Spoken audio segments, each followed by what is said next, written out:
the death that never was. The crowd was roaring. The sun burned down on Ned Stark's neck as he knelt before the sept of Baelor.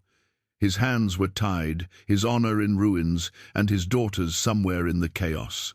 He had spoken the lie they forced from his mouth to save Sansa, to maybe save Arya, but it felt like poison in his throat. Then the sword came, but the pain never did. Darkness took him, but it wasn't death. Not quite. When Ned opened his eyes, he wasn't in the afterlife. He was in a cold, damp room with no windows, lying on stone. There were candles flickering dimly, and a man in a black robe stood over him, wearing a face that wasn't his own. That face shifted like water. Young, old, male, female.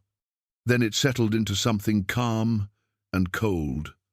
"You died in the eyes of the world," the man said. "Now you belong to no one." Ned's first instinct was to resist, to question. But something about the man's voice froze him. He was weak, barely breathing. Every part of his body ached. The man placed a small bowl of water beside him and a piece of stale bread. "You may live," the man said, "but only as no one." Ned coughed, sitting up slowly. "Why save me?" "Because death is a gift, but not always the right one. Not yet." The next few days passed in haze. Ned kept dreaming of Catelyn, of Robb, of Jon Snow at the Wall. But they felt far now, like another life. The faceless man who never gave a name told him stories of the many-faced god, of death as a mercy, of justice and silence. "They killed your body, Ned Stark," he said, "but your name was never what made you. Your choices did." In time, when Ned could stand again, they gave him a new face. It felt like blasphemy. He'd always carried his name like armor. Honor had always been his sword. Now he wore the skin of another man, his voice different, his hands rougher. He watched the world from shadows. News came to the House of Black and White like whispers. Robb Stark declared king in the north. Catelyn rode to war. Arya vanished. Sansa was in the Lannisters' grip. And Ned Stark, was dead. The faceless men trained him, not with the arrogance they'd shown Arya. With him, they were careful, quiet. They saw something in him. Not just skill, not vengeance, but the one thing rare in men, silence. Ned did not ask for power. He did not beg for his life back. He simply obeyed. One night, years later, he looked into a mirror. He no longer saw Eddard Stark. He didn't remember the last time he thought of himself as Lord of Winterfell. He had carried out missions, killed those whose time had come, spared those who needed mercy. His hands were dirty, his soul quieter. But when he heard the name Jon Snow again, no longer a bastard, but king in the north, something cracked inside him. He still remembered the promise he made to Lyanna. Jon was more than a son. He was the secret he'd protected with his life. And now he had to decide. Would he remain no one? Or would he become Ned Stark again, even if just long enough to protect what little remained of his family? He walked through the streets of Braavos like a shadow, wearing a face that didn't belong to him, one of a common dock worker, weathered and forgettable. But under that mask, Ned Stark's heart beat with purpose for the first time in years. Jon Snow, king in the north. That name echoed in his skull every night. He hadn't spoken the truth about Jon's blood to anyone, not even the faceless men. He had buried it deep, like a dagger in his ribs. Even in this life of death and silence, the secret still mattered. It mattered more than anything now. That night, while cleaning the pools in the House of Black and White, he broke a rule. He asked a question. "What happens if someone breaks their vow?"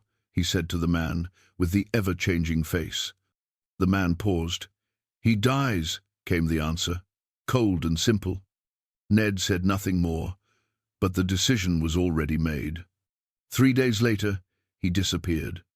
He left Bravos the same way he had once left Winterfell, quietly, with nothing but his sword and his secrets. He wore a new face, an aging sellsword from lice, with a limp and a dead eye. No one gave him a second glance. But the sea was cruel. The world had changed more than he realized. By the time Ned reached Westeros, it was a kingdom in pieces. The Lannisters still held the throne with cold steel. Robb Stark was dead. Catelyn too, though rumors whispered of a ghostly woman in the Riverlands who killed Freys with silent fury. Arya was a name only spoken in past tense. Sansa was missing, or worse, Bran and Rickon gone. And Jon had died. Stabbed by his own men at Castle Black. Ned fell to his knees in the snow the moment he heard it. No mask could hide the way his breath broke, the sound he made half howl, half prayer. All he had ever done, all he had sacrificed, was for that boy. But then the whispers changed. Jon Snow had returned from the dead. Ned's blood ran cold, not with fear but awe. No one returned from death, not truly, not unless the gods had plans for them. So, in the deep of night, Ned made his way north, disguised as a mute sellsword traveling with merchants. It took weeks, but the north welcomed no one with warmth anymore. Wolves roamed the snow-blind roads. Bandits wore stark cloaks and robbed travelers in Ned's name. The north remembered, they said. But it remembered pain, not hope. Then he saw it. Winterfell. His home. Blackened in places, rebuilt in others. The towers crooked, the gates repaired but scarred. It looked like an old warrior, standing out of duty, not pride. He waited 3 days outside the walls, sleeping in the woods, watching the banners. The direwolf still flew. Then he saw him, Jon.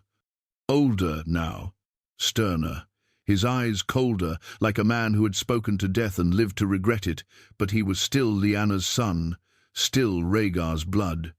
Ned's hands shook. He was closer than ever. But he couldn't approach. Who would believe him? The dead Lord Eddard Stark, standing at the gates in another man's skin. And worse, what if Jon hated him? What if he knew the truth now, that his whole life had been a lie crafted by the man he once called father? The pain of that possibility was greater than the pain of the executioner's blade. But destiny didn't care about pain. That night, in a quiet inn outside Winterfell, a man entered, tall, familiar. It was Davos Seaworth. Ned knew that name. The Onion Knight. Loyal to Stannis. Loyal to Jon. Now. He waited until Davos was alone, and then he did something he never thought he would do again. He removed the face, and became Ned Stark once more. Davos stood frozen, staring at the man in front of him. The same voice, the same eyes, just a few more scars. "Ned Stark is dead," Davos whispered. "I was," Ned said, "but my son lives, and there are truths he needs to hear from the man who broke everything to protect him." Davos paced the small room in the inn, his face pale, mouth dry. He had seen things in this life, black magic, shadow babies, men returning from the dead. But this was different. "You can't be him," he whispered again. "You were executed. I saw your head on a spike." Ned sat quietly at the edge of the bed, eyes down. His face was bare now. No mask, no disguise, just the ghost of the man who once ruled the North with quiet honor. "I should have died," Ned said, "but I didn't, and I wish I had, every day since." Davos narrowed his eyes. "You expect me to believe this madness?" "You believe in red women bringing dead kings back to life," Ned said with the faintest smirk. "But not a man surviving with help from those who serve the god of death." Davos sat slowly. His hands trembled slightly. You served the Faceless men. Ned nodded. For years. Another nod. And now you've returned to see John? To tell him the truth. Davos looked away. He's been through hell, you know. He died. They stabbed him, men he trusted, came back with eyes like ice. And now he carries burdens meant for kings twice his age. He's not the boy you left. Ned's voice grew soft.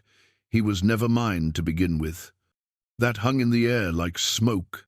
Davos turned sharply. So it's true then, what some of us suspected? Lyanna's boy, Ned whispered. Rhaegar's son. I promised her I'd protect him, and the only way to do that was to lie. Davos sat back, breathing heavily. You hid the blood of a Targaryen right under Robert's nose, and it cost everything. For the first time in years, Ned Stark let the pain out. His voice cracked as he spoke of Catelyn's suspicion, the distance it put between them. How he watched Jon grow up thinking he was less, all while carrying a name that could have doomed them all.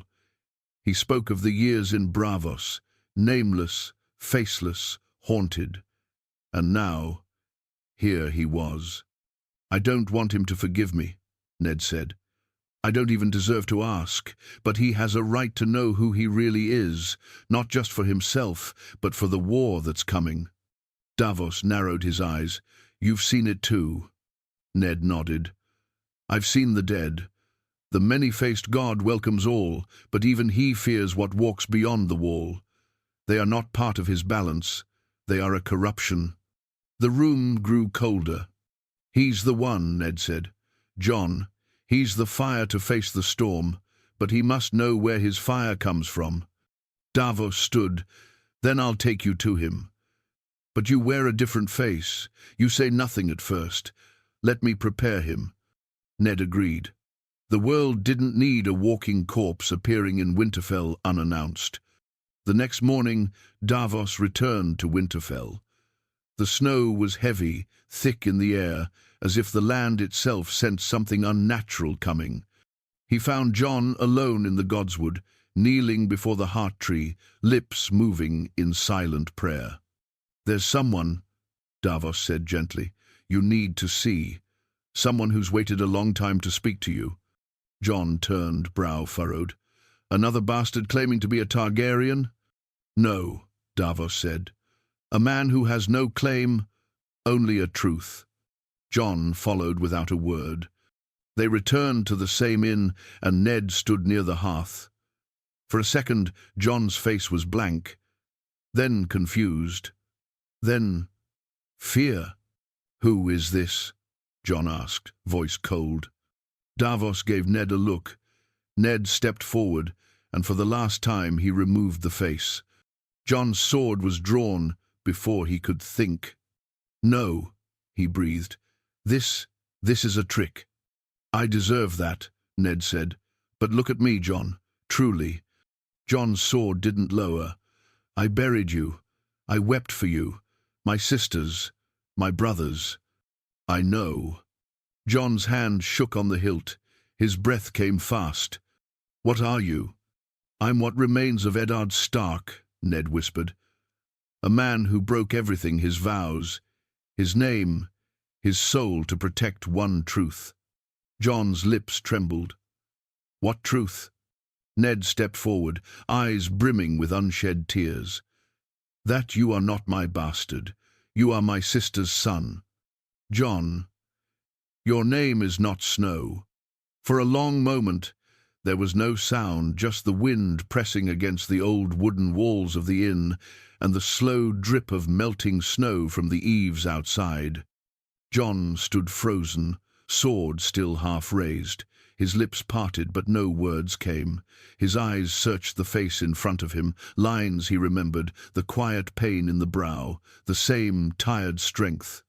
But this man was supposed to be dead, buried, broken. You're lying, Jon finally said, the words stiff, unsure. You're not him. You're not my father. I never was, Ned said, voice low. Not truly. The weight of it dropped between them like an axe. Jon's sword clattered to the floor. "You're saying Lyanna, my mother," his voice faltered, "and Rhaegar Targaryen?" Ned nodded. "She died in my arms, begging me to protect you, to keep you safe from Robert, from the world. So I told the greatest lie I've ever spoken, that you were mine, a dishonor I never confessed, until now." Jon stumbled back a step, as if the floor beneath him was giving way. His breath hitched, and for a second, the man who had come back from the dead looked like a lost boy again. "You let me believe I was a mistake," Jon said, voice rising. "You let me carry that shame all my life." "I did," Ned said, "and I'll never ask your forgiveness. But know this, I loved you as my own, more than I can ever explain. Every day, I wanted to tell you. But a name like Targaryen in your mouth would have been a death sentence." Jon turned away, running both hands through his hair. "All of it was a lie." "No," Ned said gently. "It was a sacrifice. I traded my honor, my family's trust, for your life." Jon spun back, rage flickering in his eyes. "Then why tell me now? Why not stay dead?" Ned stepped closer. "Because now, you're no longer a child, and because winter is truly here. The dead march, Jon. The war ahead won't be won by swords or honor, it'll be won by the truth. You need to know who you are, because the world will come for you when they find out." Jon's jaw tightened. "And what am I supposed to do with this truth? Kneel to Daenerys? Claim the Iron Throne?" Ned's eyes darkened. "That throne killed my father, my brother, burned thousands. It doesn't deserve you, but it will chase you whether you want it or not. You carry a name born in fire. Sooner or later, the dragons will come for their kin." Jon turned his face to the fire, watching it dance. His eyes were unreadable now, the storm inside settling into something harder, colder. "Does anyone else know?" "Bran," Ned said. "He saw it. He remembers what I remember. He knows who you are." Jon exhaled. "Then we keep it secret." Ned raised a brow. "Even from Daenerys?" Jon was silent for a long while. Then he muttered, "Especially from Daenerys." There was something heavy in those words, something unspoken. Ned didn't press. Instead, he said quietly, "I have no place here anymore. I came only to tell you the truth, to look you in the eye, as your uncle, not your father, and give you back your name." Jon turned to him, something soft in his face now. "What will you do?" Ned hesitated. "There's still work for me in the shadows, still names to cross from the list of the many-faced god. But if you call me to war, I'll come." Jon stepped forward, slowly, like a man unsure if he's still dreaming. Then, without a word, he reached out and pulled Ned into an embrace. It wasn't warm, it wasn't long, but it was real. "You raised me," Jon said into his shoulder. "That was enough." And just like that, the dead father and the dead son stood alive again, if only for a moment, in the freezing wind of the north, bound not by blood, but by sacrifice. The sister and the ghost. Winterfell had changed, but not enough for Ned Stark to forget its every creak and stone. He walked its halls in the dead of night, unseen, wearing the face of a silent maester. The faceless men had taught him how to disappear, even in the places he once called home. But tonight, he would not disappear. He waited by the old tower, the one that once held Bran before the fall that changed everything. Snow fell thick in the courtyard, muffling sound, cloaking movement. When the footsteps finally came, measured, firm, familiar, he knew them at once. Sansa. She wore a cloak of dark grey wool lined with fox fur, her red hair twisted into northern braids that Catelyn would have wept to see. There was a fire in her eyes now, something hardened, forged in cruelty and survival. She looked like a Stark, but not the child Ned remembered. She was a woman shaped by war. She stopped when she saw him, her hand going to the dagger at her hip. "I was told you had news," she said. "Who are you?" Ned lowered his hood. For a second, her eyes didn't move. She stared at his face like it was a mask, because surely it had to be. Then her lips parted. "No." He stepped forward. "No. Sansa," he whispered. She stumbled back. Her face twisted into disbelief, horror, then grief, all in a blink. "You're dead," she said. "I saw your head. I saw—" Her voice cracked. "This is some kind of Lannister trick, or a faceless man test. You're not him." "I wish I wasn't," Ned said, eyes glistening. "But I am. Eddard Stark. Your father." Tears welled up in her eyes, but she didn't move. "This is cruel," she said. "To look like him, to sound like him." "Ask me something only your father would know," he said. She stared hard, chest rising and falling. "When I was 9, she said, voice shaking, "I broke your quill set, trying to forge Cersei's signature on a letter." "What did you do?" Ned gave a soft, tired smile. "I told you Cersei's name would never look right in northern ink." Sansa covered her mouth, her knees buckled, and he caught her before she could fall. For a moment, she sobbed into his chest, her hands clutching the fabric of his cloak like a child again. "I thought I'd never see you again," she whispered. "I shouldn't be here," he said. "I died that day. The man the world knew is gone. I came only to tell Jon the truth." Sansa pulled back, wiping her tears. "You told him?" Ned nodded. "He needed to hear it. From me." She turned toward the wall, her jaw tight. "And now what? You vanish into the snow again? Let us mourn you a second time." "I can't stay," Ned said. "My presence endangers everything. If the wrong people learn I'm alive, it puts a target on all of you. The truth is dangerous enough. Jon's name is dangerous enough." She turned sharply. "You don't get to disappear again, Father. You don't get to choose silence anymore. We've suffered too much in your absence." Ned swallowed hard. "I know. Robb is gone. Mother is gone. Bran and Rickon." "I know," Ned said, pain laced through his voice. "They took everything from us. And now you return like some shadow." "I'm not asking for forgiveness," he said, "only to tell you how sorry I am." She was silent for a long time, her breath coming in clouds. Then she said, "There are whispers already. You shouldn't have come to Winterfell, even in disguise. People talk. There's already a rumor of a ghost in the woods," of a Stark returned. Ned's expression darkened. "Then I leave tonight." "Where will you go?" "There are still names on my list," he said. "Cersei, Littlefinger, men who sold me to the axe with honeyed lies. The North can't fight on two fronts, but I can strike from the shadows. I owe it to your mother, to Robb." Sansa stepped forward and placed a hand on his chest. "And if I told you to stay?" He looked at her, really looked. "I would stay, and doom us all." She nodded, slowly. Her eyes shimmered. "Then go," she said. "Be the ghost they fear, but don't let this be goodbye." Ned stepped back, melting into the shadows once again.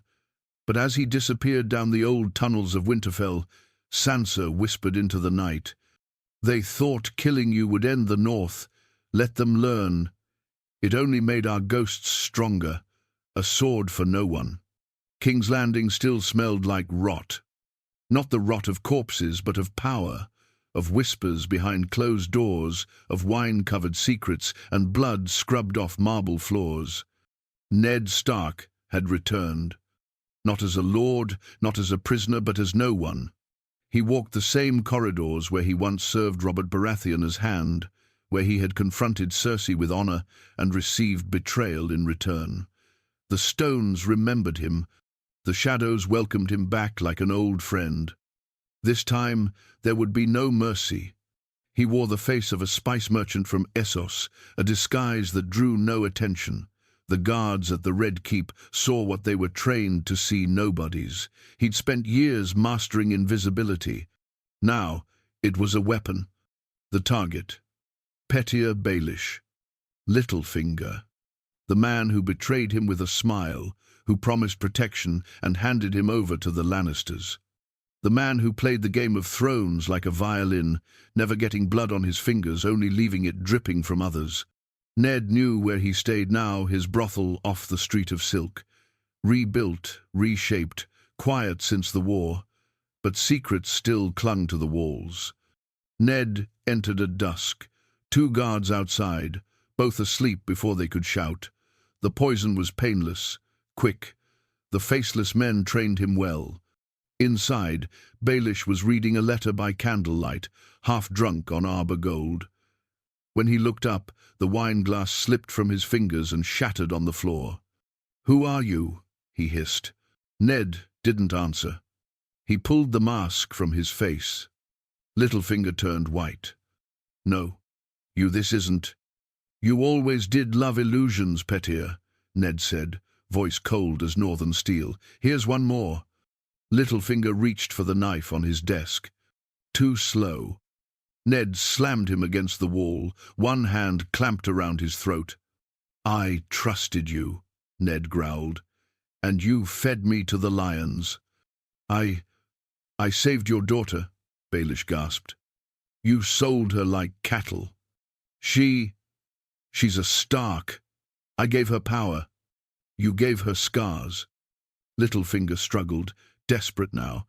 "Killing me changes nothing. The game goes on." "I'm not here for the game," Ned whispered. "I'm here for justice." Baelish's last breath left him with a sound like a laugh, and then silence. Ned left the body slumped in the shadows. He cleaned the blade with a cloth marked by the symbol of the many-faced god. Let them think it was a contract. Let the fear spread. The lioness would be next. Cersei Lannister ruled King's Landing like a cornered animal, now dangerous, venomous, paranoid. She wore her crown like a warning, not a symbol of power. The Iron Throne had cost her everything, her children, her soul. What remained of her was fire and vengeance. And Ned planned to put that fire out. But she wasn't easy prey. Her guards were loyal, her quarters locked tight. And worse, she had Qyburn, her personal whisperer, master of poisons and dead things. Ned waited 2 days. Watched her movements. Listened. Then came his chance. Cersei liked to drink alone late at night. In her solar, by the window that overlooked the Blackwater Bay. That night she sat in silence, pouring wine with shaking hands, eyes sunken and tired. She looked less like a queen, and more like a ghost of one. Ned slipped in quietly, a shadow in the torchlight. She looked up and froze. "You," she whispered. Ned pulled down the mask. Cersei didn't scream. She laughed. "Oh, of course, the dead rise. You men and your vengeance, always so predictable.